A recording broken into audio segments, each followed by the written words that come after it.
दररोज निष्पक्ष व ताज्या बातम्या पाहण्याकरिता चॅनलला लाईक आणि सबस्क्राईब करा।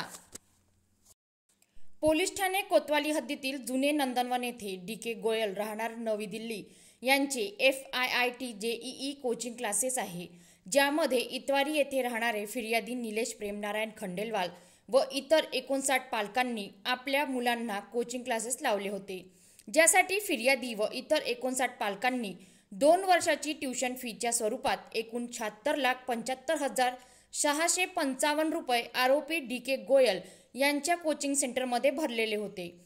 आरोपीने फिर्यादी व इतर 59 पालकांचा विश्वासघात करून 1 जानेवारी 2025 रोजी कोचिंग सेंटर बंद करून फिर्यादींची व इतर 59 पालकांची आर्थिक फसवणूक केल्याची तक्रार 3 मार्च 2025 रोजी फिर्यादी निलेश खंडेलवाल व इतर 59 पालकांनी पोलीस ठाणे कोतवाली येथे केली असता फिर्यादीच्या तक्रारीवरून पोलीस उपनिरीक्षक राठोड यांनी आरोपी डी.के. गोयल यांच्या विरुद्ध विविध कलमान्वये गुन्हा नोंदवून पुढील तपास सहाय्यक पोलीस निरीक्षक कातकाडे करीत आहे।